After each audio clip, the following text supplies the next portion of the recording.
Cristo, né? Nós vamos falar sobre o Consolador, o Cristo Consolador. Esse Espírito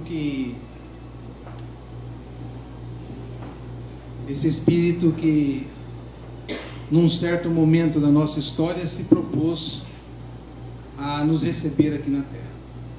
Então vamos lá.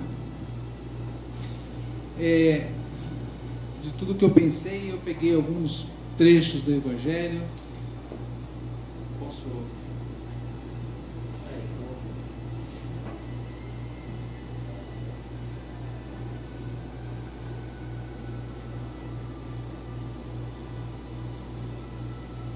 E quando a gente fala em consolo,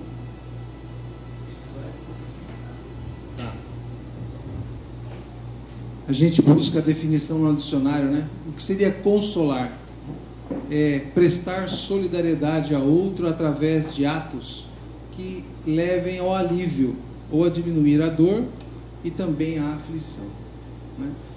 Então, quando nós somos consolados, o objetivo do Consolador é dividir o peso, aliviar a carga, aliviar a dor do que nós estamos sentindo naquele momento. Papai do céu, sabedor da função do planeta Terra, convocou Cristo para que ele seja o nosso orientador e ao mesmo tempo o nosso consolador. Eu peguei um trecho do Evangelho em que nos dará, essa luz aqui tem como apagar?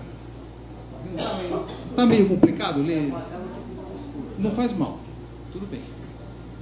Esse trecho no Evangelho nos dá aí uma ideia, no momento em que ele ora, entra em comunhão com Deus. Ele fala: te glorifiquei sobre a terra, consumando a obra que me destes para fazer. Agora glorifica-me tu, Pai, junto de ti mesmo, com a glória que eu tinha junto de ti, antes do mundo existir. Então, quando a gente faz o estudo da doutrina, lá a parte da Gênese, nós vamos levantar toda a história da formação do plano da Terra, do nosso planeta. Nós vamos encontrar trechos que explicam bem essa condição aí. Jesus foi chamado pelo nosso Pai para ser o engenheiro, o construtor, o grande mentor na elaboração do nosso planeta, tá?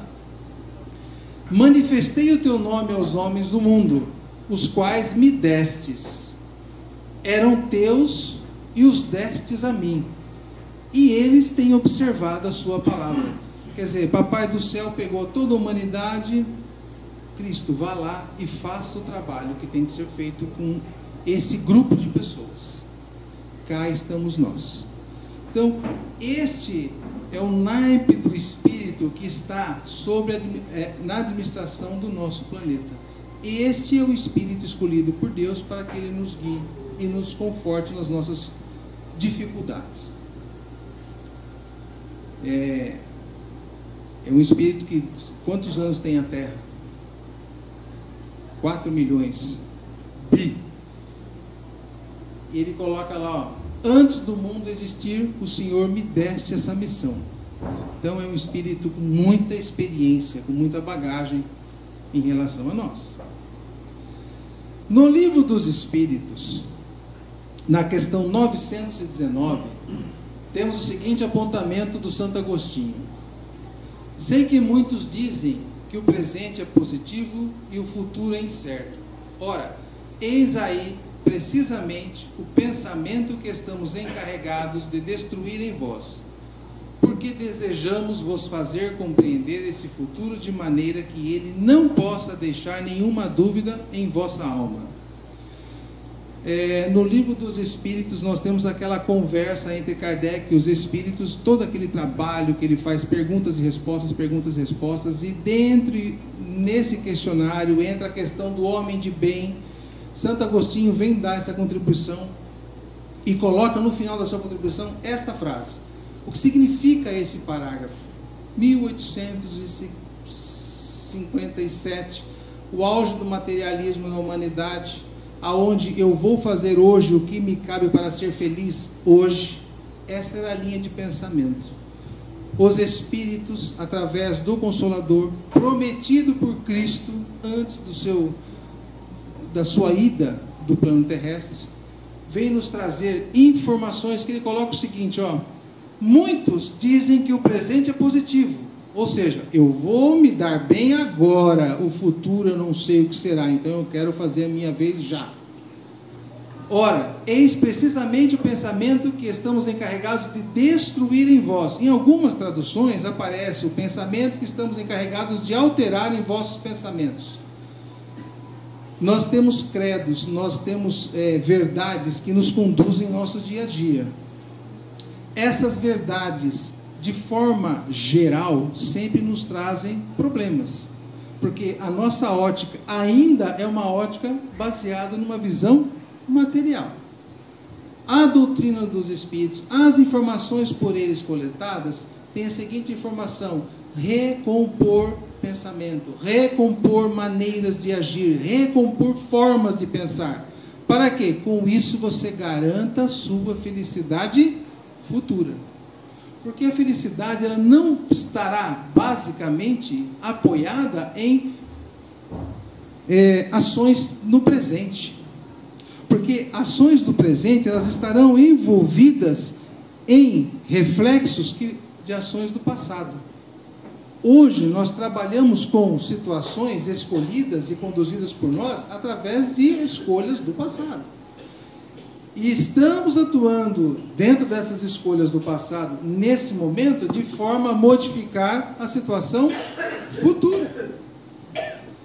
Então, através das psicografias, por exemplo, dos romances, aparecem situações das mais variadas naturezas. Um exemplo, você tem uma briga com o teu vizinho, seja essa briga por causa de espaço de terreno, seja essa briga por causa de barulho de cachorro, seja essa briga por causa que o vizinho, a árvore, vai por cima do seu muro, seja porque o vizinho pintou a casa dele laranja, seja porque o vizinho escuta música alta. Exemplos de psicografias que mostram situações de conflito entre duas pessoas e resolução desses conflitos sob dois ângulos, ou o ângulo do material ou o ângulo do espiritual. Quando eu tenho a proposta do material, eu estou caindo numa situação que normalmente alguém sai lesado. Uma das partes vai sair descontente. E a proposta da convivência, o que Cristo falou? Vou para o Pai, mas vou lhe deixar uma informação importante. Amai-vos uns aos outros, como eu vos amei. Então, quando a decisão traz um benefício somente para uma das partes, o negócio não ficou bem resolvido.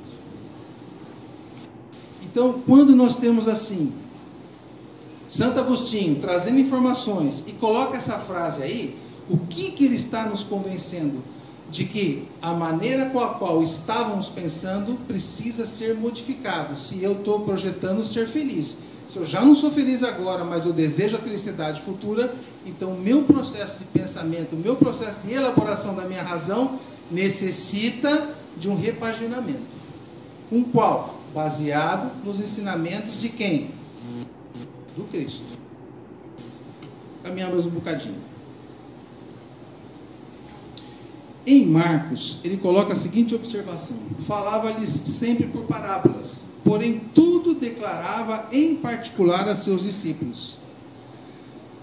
Cristo tinha uma população, para passar alguns ensinamentos, formadas por maioria escravos, pessoas do último nível escalão social daquela época. A cultura era restrita a pouquíssimos círculos de domínio, então ele utilizava de parábolas, de histórias, e muitas vezes os próprios discípulos tinham dificuldade de entendimento. Ele tinha as reuniões à noite, onde ele esclarecia a cada um deles, porque ele percebia que o processo da multiplicação dos princípios e das ideias era um processo longo. Então, sabedor da sua curta existência aqui na Terra, preparou 12 homens, e esses homens se multiplicaram com o passar da nossa história. Emmanuel é um espírito que trabalhou junto com Chico Xavier, e ele tem um texto no livro Palavras de Vida Eterna que nos fala a respeito dessa ligação que Cristo tem com cada um de nós, né? Ele faz uma reflexão em cima dessa passagem do Evangelho. E eis que eu estou convosco todos os dias até a consumação dos séculos. Porque nós aqui, em 2016, quando a gente fala, o Espírito está com você, confia em Deus, confia em Jesus, mas como é que funciona? Eu estou aqui ferrado, eu estou desempregado, eu estou com meu parente doente, eu estou com um problema assim, eu estou com um problema assado. Como é que eu vou perceber essa comunhão que eu com Cristo? Cadê Cristo, meu Deus do céu? Né? Aí vem a freirinha, vem o cara aqui na entrevista, faz assim, faz assado, você sai, meu Deus do céu, mas eu não... Como é que faz essa ligação? Emmanuel, antecipando essa nossa interrogação, ele elabora esse texto aí e manda para cá em 1964, lá junto com o Chico. Ele começa assim: não te digas sem a inspiração de Jesus para adotar rumo certo. Ele começa afirmando: não te digas desamparado de informação. Informação vinda de onde? De Jesus. Primeira frase do texto dele. Mostra cientificamente que a comunhão espiritual não depende do espaço ou do tempo. Ele fala que hoje as nossas relações encarnados não depende mais do espaço e nem do tempo. Isso em 1964. Olha como é que ele explica isso. Podes fitar um orientador da comunidade e colher-lhe a palavra a longa distância através da televisão. Conversar com um amigo de um continente a outro com auxílio do telefone. Naquela época não tinha ainda o WhatsApp. Mas, né? Escutar o cantor predileto que atua de longe por intermédio do rádio. Recolher mensagem de alguém na tira de um telegrama. Acompanhar nas colunas da imprensa o cronista simpático que nunca viste em pessoa. Assim também nossas ligações com Cristo de Deus. Quer dizer, o cabra lê esse negócio aí e tal. Tudo bem. Tem uma certa lógica em tudo que ele está falando aí. Mas eu ainda, quando ele coloca lá na última, assim também nossas ligações com Cristo. Eu ainda estou em dúvida. Com base em quê? Não é verdade? Agora a gente faz a seguinte reflexão. Jesus está fazendo a sua última ceia lá com os apóstolos. E ele fala: alguém aqui irá me trair, tal, e todo aquele texto que nós já conhecemos. E a partir dali tudo se desenvolve. Os apóstolos saem, ele vai lá para o bosque, da onde que chama, que eu esqueci. Ali ele, das Oliveiras, é isso? Ali ele espera o regimento da sinagoga para ser preso. Ali ele cola a orelha que Pedro cortou do soldado, né? Enfim, é um espírito que tem toda essa capacidade de previsão. E aí quando Emmanuel fala assim, essas coisas simples da terra, nós já equacionamos a questão da comunicação entre nós. Será que um indivíduo do porte desse espírito que nós chamamos de Jesus Cristo também não já teria equacionado essa questão de comunicação com cada um de nós que está aqui nessa sala? Olha o que Emmanuel coloca na conclusão. Jesus não é um mestre ausente ou um símbolo morto. Ainda e sempre é para nós, os que declaramos aceitar-lhe a governança, o mentor vigilante e o exemplo vivo. Aqui, como é que fala? A porca entorta o rabo. Porque nós vamos esbarrar nessa expressão, aceitar-lhe a governança. Porque aí nós temos um camarada falando assim, escuta, Quando você estiver em briga lá com o teu vizinho, não tem como resolver de um jeito assim, assim, assim, mas assim eu vou estar recuando, assim ele vai continuar sendo folgado, e não sei o que lá.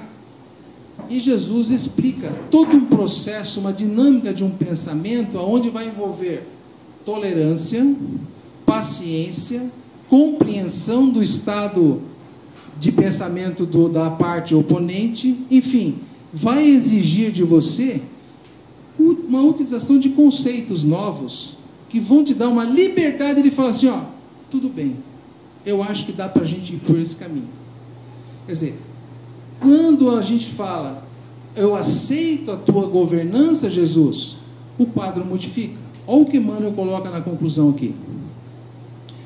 Basta recapitular as lições e refleti-lo. E ao retratá-lo em nós, segundo as nossas acanhadas concepções, receberemos dele a ideia ou o socorro de que careçamos, a fim de escolher com acerto e agir com justiça. Olha, quando Emmanuel fala assim, ó, vai estudar o que Cristo explicou, vai dar uma estudadinha nas lições evangélicas que você tem à mão.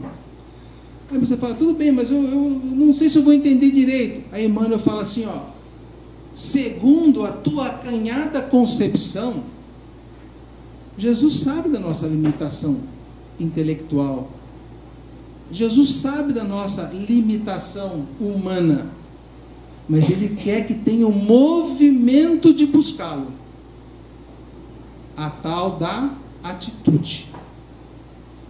Feito isso, Ele coloca lá, ó, receberemos dele ideia ou socorro de que careçamos. Eu gosto de citar esse exemplo de vizinha, porque assim, eu passei exatamente por isso.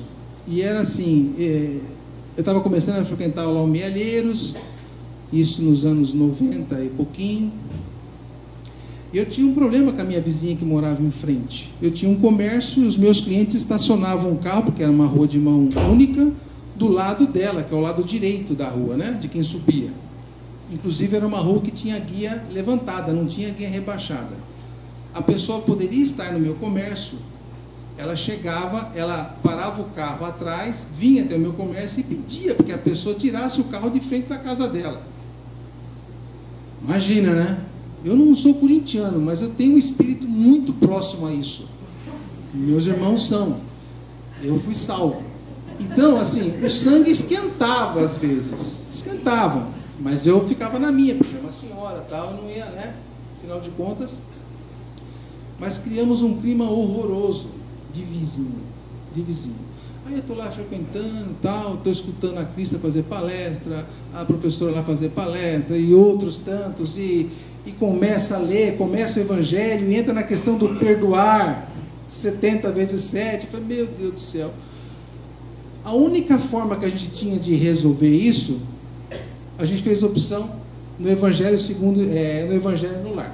Então, todo dia que a gente fazia o Evangelho, eu e minha mulher, a gente envolvia a minha casa, e também envolvia a casa dela, envolvia a própria pessoa, e fazia, sabe, todo um processo seguindo a cartilha que está lá no tal do Evangelho segundo o Espiritismo. Passado alguns meses, eu estou lá lavando meu carro no domingo de manhã, daqui a pouco me cutuca as costas assim, era o filho dela, que é um rapaz do tamanho dessa porta. Eu falei, ai meu Deus. O negócio é o seguinte, Francisco, hoje é o meu aniversário, e eu gostaria que você e a sua família viessem comer comigo, para a gente acabar com esse clima horroroso entre nós. Eu falei, meu Deus, o negócio funciona. Né? E de lá para cá, graças a Deus, as coisas caminham muito bem.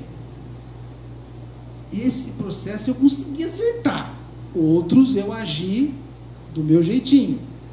Está torto até hoje.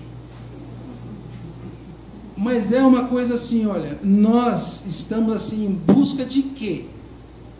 Com sinceridade, sossego mental, não é? Mas como é que eu vou ter sossego com contas a pagar, com filho, com creche, com conta de convênio médico, falta de remédio, com desemprego, com político safado, não sei o que, não sei o que, não sei o que, não sei o que, não sei o que. Aí Cristo, sabendo que a gente ia perguntar isso para ele em 2016, ele fez o seguinte, ó.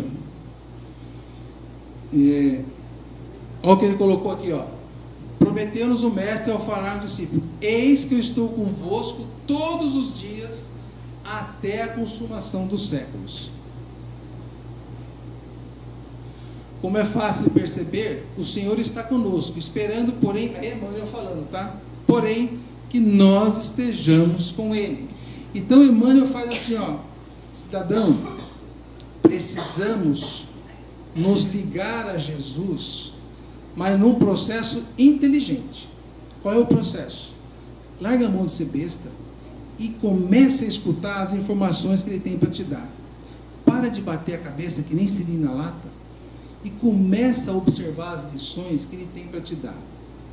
Vamos tentar agir dentro dos princípios que esse Espírito, que tem 4 bilhões a mais que nós, está trazendo para a Terra.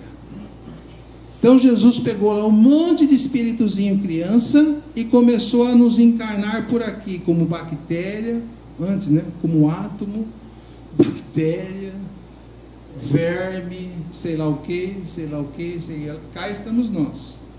Uma obra por acabar. Essa obra que está aqui nessa sala está fazendo o que nesse instante na Terra? Lapidando qual parte do seu eu? O sentimento e o intelecto. Estamos aprendendo a lidar com as nossas emoções e com o nosso raciocínio. Uma hora esse cara dá encrenca, uma hora é a emoção que dá encrenca, não é isso? Quando a mulher sai de casa em busca de um parceiro e olha o parceiro, ai que lindinho, vou casar com esse, se ferrou. Verdade? Quando ela age com a cabeça, ela já procura outros predicativos do candidato à vaga. Há uma conjugação entre emoção e razão. E outros exemplos. Emmanuel fala assim, olha, há a necessidade que nós estejamos com Ele. A partir do momento que você liga a luzinha na terra, Cristo falou, ó, acendeu uma luzinha lá em São Sebastião. Quem é aquele cara lá? Aí vem um correndo com a ficha. Manda um lá. Fica com ele, acompanha ele, resolva o que for possível, dentro das limitações dele. Esse é o processo. Mas tem mais. Tem 2 livros que eu acho muito interessante, porque quando se fala assim, para que eu compreenda qual é a informação que Jesus quer me ajudar a passar, eu preciso entender como é que ele fala, qual é a linguagem dele, né? Quais são os pensamentos dele. O Espírito vai falar na cabecinha do camarada aqui, mas quando o Espírito fala, essa cabeça aqui precisa ter uma noção do que esse Espírito está tentando falar. Porque senão é um grego falando com um latino. E aí os conhecimentos, vai ser conflituoso o negócio. Então, temos 2 obras psicografadas bastante interessantes. Primeiro, é essa boa nova aqui, esse livrinho. Chico Xavier psicografou, e temos esse outro chamado Aveluz, tá? Esses 2 livros trazem aqueles esclarecimentos que quando o apóstolo não entendia muito bem, nas reuniões noturnas, Jesus esclarecia com ele. Por exemplo, no livro Aveluz, o apóstolo Felipe pergunta sobre a questão: como é que eu faço para ser tolerante? Como é que eu faço para adquirir a tolerância? E Jesus começa assim, é um estudo de alma, é um estado de alma que todos nós deveremos conquistar. Tolerância. Lembra, os mansos e pacíficos herdarão a terra. Massa corintiana, presta atenção. Ela, por si, tem múltiplos valores, mas denuncia algum perigo.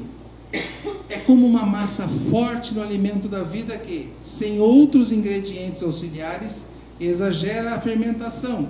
Então Jesus está falando, ser tolerante é importante, mas anexo a essa virtude, a essa conquista, você precisará ter outras, porque ela pode, usada de forma errada, ser também um problema na sua vida. E aí Jesus continua a falar sobre tolerância. Ele coloca lá, e é o seguinte, quem quiser saber sobre tolerância, leia o livro. Justiça, que é uma coisa também que nós estamos, prende o cara de manhã, aí o cara vai almoçar em casa, já soltaram a perigo, prende um, prende outro, então a questão da justiça é uma coisa que hoje a nossa população encarnada está questionando bastante os critérios de justiça, porque as dos homens está flutuando pra caramba, e aí a gente fala, mas Deus não olha isso, Deus não percebe aquilo, caramba, o cara sempre se dá bem até o fim, não é possível. Então teve um apóstolo, o Tadeu. Gente, vocês imaginam, se hoje a coisa aqui é ruim, vocês imaginam como era lá no passado, aonde o judeu atravessando a rua, ele encontra com um soldado romano, ele fala assim, salve Augusto, não sei o que lá, o soldado romano olha para o cara, o quê? Um judeu verme, se dirigindo a palavra a mim, esbufetei o judeu. O judeu cata a cestinha dele, recolhe tudo as coisinhas que está indo na feira, caminha, essa história do pai do Estevão, do apóstolo Estevão. Então o judeu cata a cestinha dele, todo ensanguentado, com a barbinha, e continua caminhando. Ele anda mais 500 metros e encontra outra tropa de soldado. Ele fala, meu Deus, eu vou ficar quietinho. Ele abaixa a cabeça e vai cruzando. No que ele abaixa a cabeça e vai cruzando, o capitão da tropa fala, escuta, esse judeu passou e não nos cumprimentou, não nos saudou, e esbufeteou o velhinho de novo. O velhinho ficou danado da vida. Catou as coisinhas dele do chão, tal, limpou o sangue do rosto, continuou caminhando mais um bocadinho. Aí ele viu no poste assim, o tribuno César irá receber os senhores cidadãos dessa cidade para que eles façam as reclamações a respeito da limitação pública. O velhinho catou o documento, pôs no bolso e foi para casa. Ele falou assim, o filho, amanhã eu vou lá reclamar, tem audiência pública. Eu falo, pai, pelo amor de Deus, não vai lá. Isso é maior encrenca. Isso é política romana. Não que eu vou exigir justiça. Pois ele foi, chegou lá, começou a reclamar do serviço do soldado, foi açoitado, foi morto de pancada e perdeu a chácara que sustentava os filhos. Essa é uma das histórias que acontecia naquela época. Então, o negócio aqui não está bom, mas já esteve pior, tá? Tadeu pergunta para Jesus o seguinte, mestre, como sabes, por vezes me constranjo, mas gostaria, com todo o respeito que te dedico, a indagar algo, mesmo não tendo o direito de acusar ninguém e nem a intenção de julgar os atos de Deus, queria o teu pronunciamento acerca da justiça, pois em vários momentos parece-me ver o contrário nos fatos diários. E Jesus, numa posição doce, serena, olha para os seus apóstolos e começa a falar sobre a questão da justiça. Como é que funciona essa questão da justiça? Uma visão espiritual, tá certo? E aí ele fala, Jesus olha para ele e abre as comportas do seu magnânimo olhar e responde, sorrindo brandamente, com íntima alegria pela pergunta de Tadeu. Tadeu, funciona assim, sim, quem quiser, lê o livro.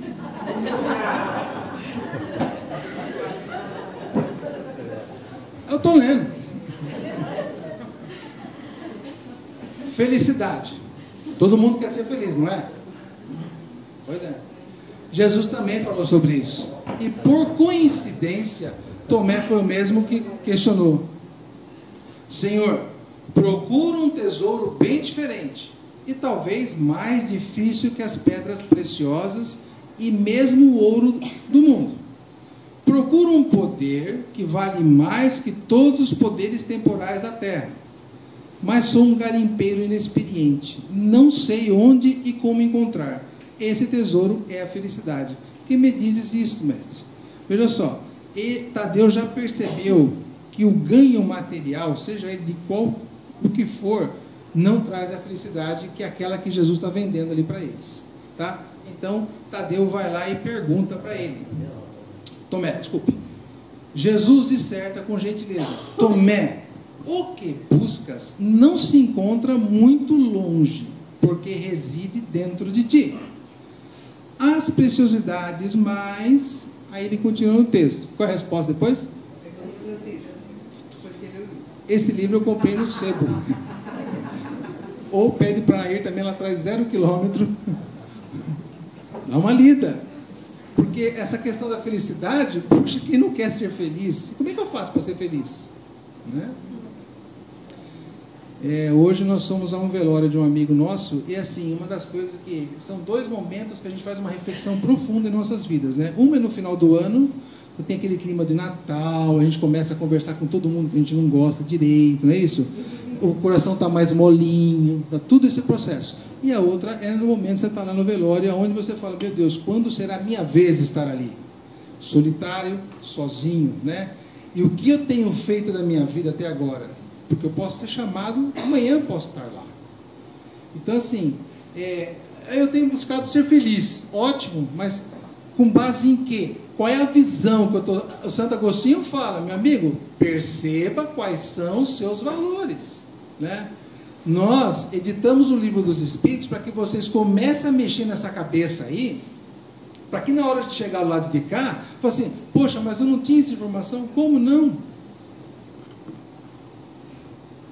Aí, Tomé, o que buscais não se encontra muito longe, porque reside dentro de ti.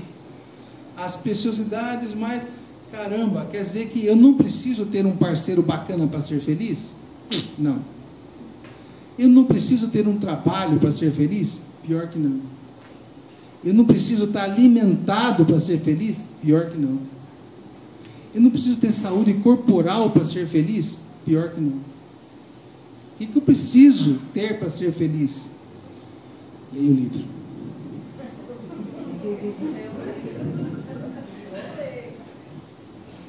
E a questão do perdão. Mestre, o que pode me dizer a respeito do perdão? Qual o benefício que ele traz para nós e para os outros? Meu filho, tocaste em uma sensibilidade da lei. Tocaste em um assunto que, por natureza, é divino e, por necessidade, se faz humano. Tocaste num ponto-chave, ou na própria chave com a qual deverás abrir muitas portas, para que possas entender os segredos da felicidade. Graças te damos por esse interesse em entender sobre a questão do perdão. E aí ele discorre sobre como trabalhar a nível mental a questão do perdão. Agora percebe que nessa primeira introdução que Jesus faz, ele coloca assim, ó: a chave da tua ascensão espiritual está ligado a esse processo chamado perdão. A chave da tua ascensão de saúde, de paz, de tranquilidade, de felicidade, está ligada à questão do perdão. E aí ele fala sobre a questão do perdão com o próximo e principalmente perdão para consigo próprio. O texto é riquíssimo em detalhes. Assim, eu brinco na questão, eu leio o livro, mas assim, eu acho que tem que ser até um pouco mais. Monte um grupo para estudar esse livro, para discutir. É extremamente rico. E traz informações, os dois, que a gente fala: meu Deus do céu, como é que eu posso caminhar e executar essas informações que estão lá? Por quê? Como é que, quando você está com um baita de um problemão na cabeça, Jesus vai ver esse problemão seu e vai desmontar esse problema em partes, e vai ver em qual parte eu tenho que aplicar a tolerância, em qual parte eu tenho que aplicar o perdão, em qual parte eu tenho que aplicar isso, em qual parte eu tenho que falar como conviver entre companheiros. Tem mais ou menos uns 50 itens que Cristo conversou com os seus apóstolos sobre essas questões. Da onde? Do relacionamento humano. As nossas encrencas se baseiam em quê? Relacionamento humano. O foco que nós temos que dar em nossas vidas qual é? Relacionamento humano.